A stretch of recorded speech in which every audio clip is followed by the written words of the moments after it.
I should have known it would happen. Even at my own baby shower, surrounded by pink and blue decorations I'd spent weeks planning, with a cake that said "Welcome Baby Emma" in careful cursive lettering, I should have known that somehow, someway, my brother Marcus would find a way to make it about him.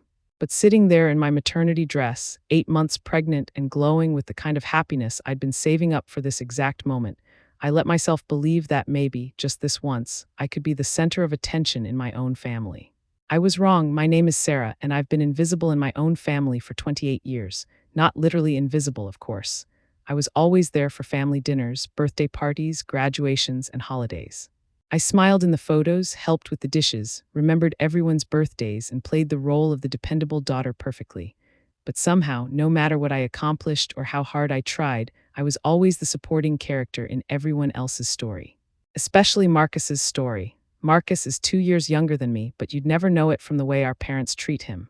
From the day he was born, he was the golden child, the miracle baby, the one who could do no wrong. When I brought home straight A's in high school, my parents would nod approvingly and say, "That's nice, honey." When Marcus brought home a B+, they'd frame it and call the grandparents to brag. I learned to play piano, practiced for hours every day, even won a few local competitions. But when Marcus decided he wanted to try guitar at age 15, suddenly my parents were convinced they had a musical prodigy on their hands. They bought him a $1,000 guitar and signed him up for private lessons. When I asked if I could take advanced piano lessons, they said we couldn't afford it right now. It wasn't about money. It was never about money. It was about attention, and Marcus had always been a master at drawing it toward himself. College applications were the worst. I had good grades, solid test scores, a decent list of extracurriculars. I applied to 12 schools and got into 8 of them, including a few really good ones. When I announced my acceptance to Northwestern with a partial scholarship, my parents smiled and said they were proud, then immediately started talking about what Marcus would do when it was his turn. Marcus, meanwhile, spent his senior year partying and barely maintaining a C average. But somehow, our parents were convinced he was just a late bloomer, that he'd figure it out when he was ready. They hired expensive tutors, paid for test prep courses, even hired a college consultant to help him craft the perfect application essays. The day Marcus got his acceptance letter to Stanford, you would have thought he'd cured cancer. My parents cried, actually cried. They called everyone they knew, posted about it on Facebook, threw an impromptu celebration dinner where they toasted his incredible achievement and talked about how proud they were of their Stanford son. I was sitting right there at the table, listening to them gush about Marcus's future. And not one person mentioned that I'd already graduated summa cum laude from Northwestern and was working at a prestigious marketing firm. It was like my achievements existed in a parallel universe that my family couldn't quite see. That's been my entire life. Marcus fails upward while I succeed in silence. So when I got pregnant last year, I thought maybe things would change. Maybe becoming a mother would finally give me the spotlight I'd been waiting for my entire life. Maybe my parents would see me as more than just the reliable daughter who always faded into the background. I announced my pregnancy at Christmas dinner, timing it perfectly for maximum impact. I had it all planned out. The little gift box with the ultrasound photo inside, the way I'd watch their faces light up when they realized they were going to be grandparents. And they were excited for about 10 minutes. Then Marcus mentioned that he was thinking about applying to graduate school, and suddenly the conversation shifted to his plans, his future, his potential PhD programs. By the end of dinner, they were discussing which graduate programs had the best reputations and how proud they'd be to have a son with a doctorate. I sat there with my hand on my barely showing belly, listening to them plan Marcus's imaginary future while my very real baby grew inside me, forgotten again. But I didn't give up. I figured the baby shower would be different. It would be impossible to ignore a pregnant woman at her own baby shower, right? This would finally be my day. I spent months planning it. I researched venues, compared caterers, designed invitations that perfectly captured the whimsical garden party theme I'd been dreaming about. I wanted everything to be perfect, not just for me, but for my baby. This would be the first celebration in her honor, and I wanted it to be magical. I chose a beautiful venue, a historic mansion with gardens that would photograph beautifully. I hired a professional photographer to capture every moment.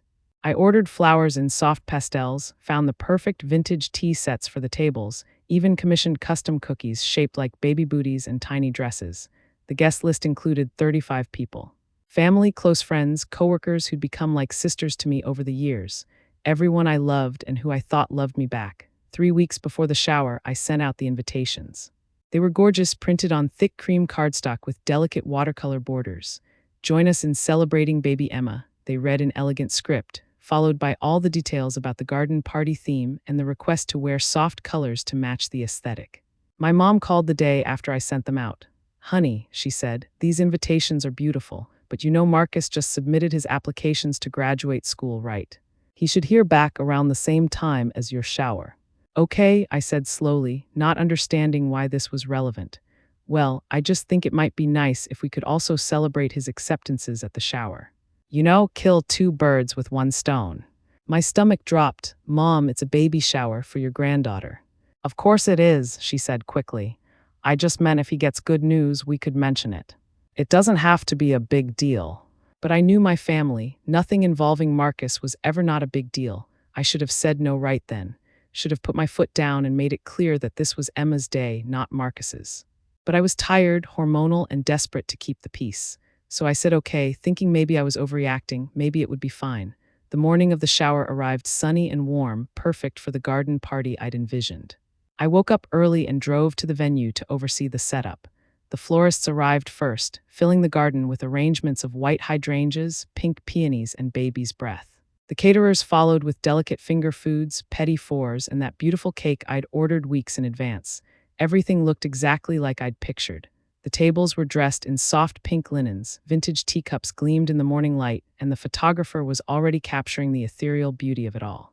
I felt like I was living in a fairy tale. I went home to get ready, taking extra time with my hair and makeup.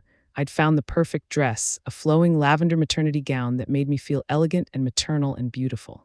When I looked in the mirror, I saw exactly what I'd hoped to see, a glowing mother-to-be, ready to celebrate her miracle.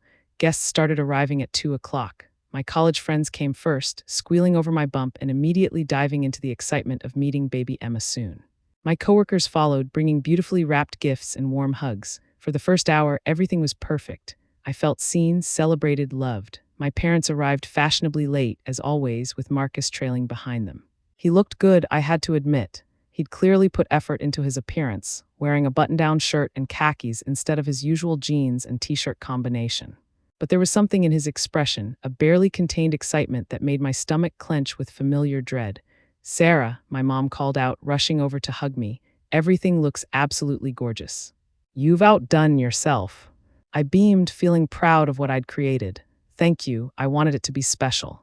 "It is special," my dad agreed, patting my shoulder awkwardly. He'd never been comfortable with physical affection, but I could tell he was trying.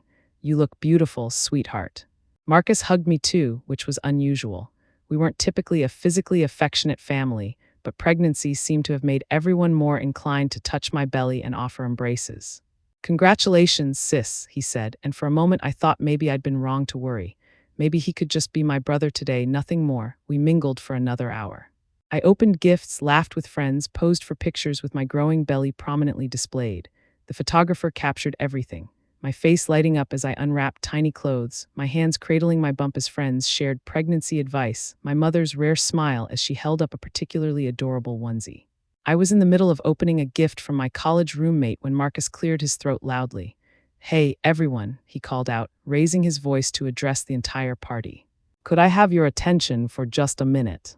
The garden went quiet. 35 people turned to look at my brother, who was standing near the gift table with his hands clasped behind his back and that familiar confident smile on his face. My heart started racing. I knew that look. I'd seen it 1,000 times before, right before Marcus announced something that would steal all the oxygen from the room. "I know we're all here to celebrate my sister and my future niece," he began, and I felt a tiny flicker of hope that maybe this would be okay. Maybe he was just going to give a sweet speech about becoming an uncle. "But I have some news that I just can't keep to myself any longer." The hope died. I felt it extinguish like a candle in the wind. Marcus reached into his pocket and pulled out his phone, holding it up like a trophy. "I just got the call this morning. I've been accepted to Stanford Law School with a full scholarship." The garden erupted. People started cheering, clapping, gathering around Marcus to congratulate him. My mother actually screamed with joy and ran over to hug him, tears streaming down her face. My father started shaking hands with anyone within reach, his chest puffed out with pride. "Stanford Law," someone shouted. "That's incredible." "A full scholarship," added another voice. "Marcus, you're going to be a lawyer." I sat there in my lavender dress, my half-opened gift forgotten in my lap, watching my baby shower transform into Marcus's acceptance party. The photographer, confused but professional, started snapping pictures of the celebration, capturing Marcus's moment instead of mine.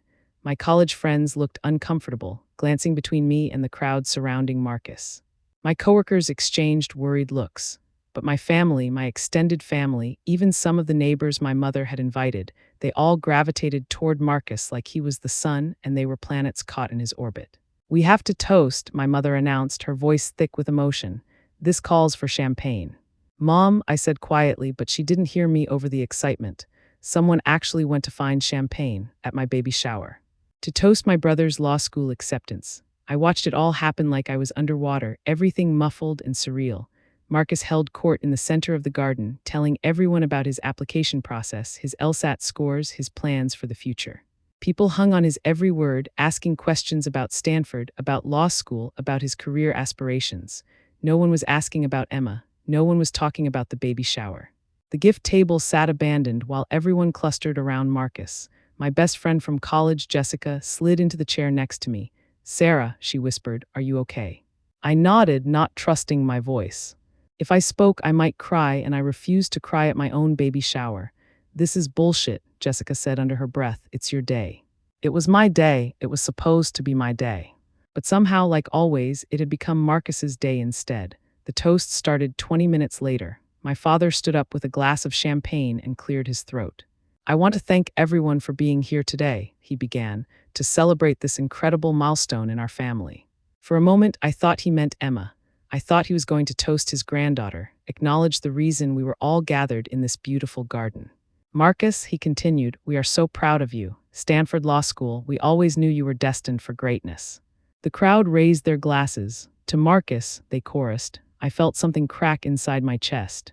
Not break exactly, but crack like ice under pressure. My mother stood up next. "I remember when Marcus was little," she said, her voice wavering with emotion. "I used to tell people that he was going to change the world someday. And now look at him, Stanford Law, he's going to be an amazing lawyer." More cheers, more toasts, more praise for Marcus, the golden child, the miracle baby, the one who could do no wrong. I sat in my chair, invisible at my own baby shower, my hand resting on my belly where Emma was probably wondering why everyone sounded so excited about someone who wasn't her. That's when I made the decision that would change everything. I excused myself quietly, telling Jessica I needed to use the restroom. Instead, I walked to my car and drove home, leaving my own baby shower behind.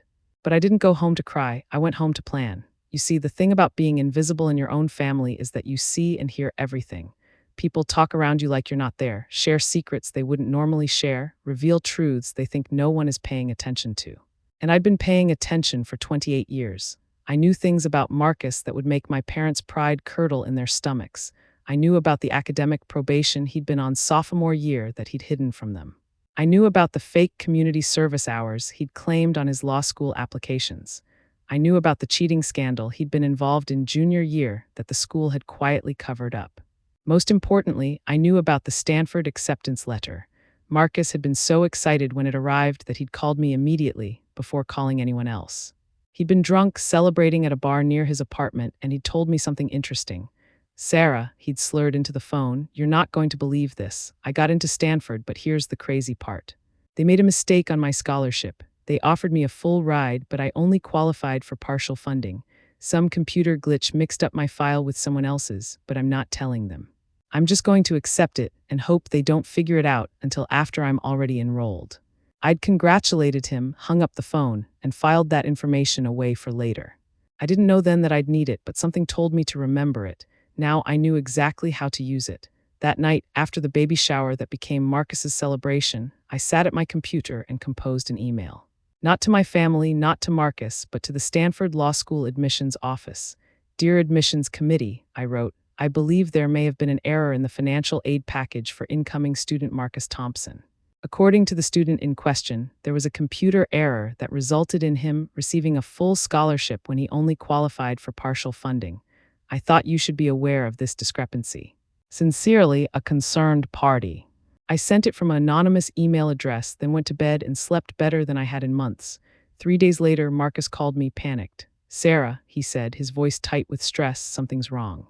Stanford called me today. They said there was an error with my financial aid package and they need to review my file. They're talking about reducing my scholarship. Oh no, I said, injecting just the right amount of concern into my voice. That's terrible. What kind of error? I don't know, he said. They were vague about it. But Sarah, if I lose this scholarship, I can't afford to go. Mom and Dad already threw that party and told everyone I was going to Stanford. If this falls through, I'm sure it'll work out, I told him. These things usually do. But it didn't work out. 2 weeks later, Stanford informed Marcus that his scholarship had been reduced to partial funding, and the remaining tuition was more than my parents could afford. He'd have to decline the offer and find somewhere else to go. The day Marcus had to tell our parents that he wouldn't be attending Stanford after all was the day I finally felt seen in my own family. My mother cried. My father paced around the living room, furious about the incompetence of the admissions office. Marcus sat on the couch looking smaller than I'd ever seen him, the golden child whose shine had suddenly dimmed. This is a mistake, my mother kept saying. We need to call them, demand they honor the original offer. But of course, they couldn't do that, because the original offer had been the mistake. Marcus ended up going to a state school, a perfectly good institution that just wasn't Stanford. He never found out that I was the one who'd caused his scholarship to be reviewed. To this day, he thinks it was just bad luck, a computer glitch that worked against him instead of for him. My parents were devastated, but they rallied around Marcus like they always did. They helped him apply to other schools, assured him that he'd still have a successful career, found ways to make his state school acceptance seem almost as prestigious as Stanford would have been. Almost, but not quite. For the first time in our lives, Marcus wasn't the golden child. He was just a regular kid who'd gotten into a regular school, and the shine of that reality was too dim to blind everyone to everything else around them. Like me. Like Emma, 2 months later, when Emma was born, my parents were present in a way they'd never been before. They held her, cooed over her, took pictures that they actually posted on social media. My mother spent hours at the hospital, helping me learn to breastfeed and change diapers. My father bought a rocking chair for the nursery and insisted on assembling it himself. It wasn't that they suddenly loved me more or that they'd realized they'd been neglecting me for years. It was simpler than that. With Marcus's star temporarily dimmed, there was finally space for someone else to shine. And Emma, beautiful, perfect Emma, shone brighter than any of us ever had. Marcus graduated from state school 2 years later and went on to law school there as well. He's a lawyer now, working at a small firm in a mid-sized city, making a decent living but nothing spectacular. He's married to a nice woman, has a house in the suburbs, leads a perfectly ordinary life. Our parents are proud of him, but it's a different kind of pride now. Quieter, more realistic, tempered by the knowledge that their golden child is actually just a regular person who happened to be born into a family that treated him like he was special. Emma, meanwhile, is now 6 years old and absolutely brilliant. She reads at a 4th grade level, plays piano better than I ever did, and has already expressed interest in becoming a scientist so she can discover new things about the universe. My parents adore her. They brag about her to everyone they meet, save her artwork on their refrigerator, attend every school performance and soccer game. When she accomplishes something, they celebrate it properly, without immediately shifting the focus to someone else. She's everything I wanted to be when I was a child, seen, celebrated, loved for exactly who she is. Sometimes I wonder if I should feel guilty about what I did to Marcus.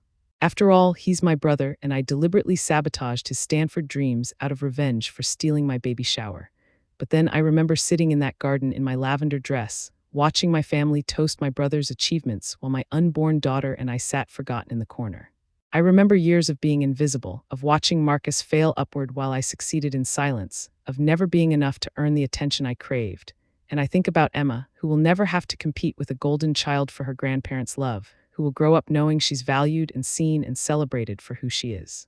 Marcus got into a good law school. He has a successful career. He's happy and healthy and loved. The only thing he lost was the prestige of saying he went to Stanford. And honestly, after years of watching him coast on his golden child status, I don't think a little humility hurt him. My baby shower was supposed to be about celebrating Emma and the joy she would bring to our family. Instead, it became another celebration of Marcus and his achievements. But in the end, Emma got something better than one perfect baby shower. She got grandparents who see her, parents who celebrate her, and a family that finally learned that there's enough love and attention to go around. Sometimes the best revenge isn't hurting someone else.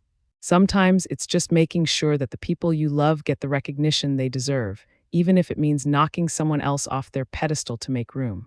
Marcus spent his whole life being the center of attention in our family.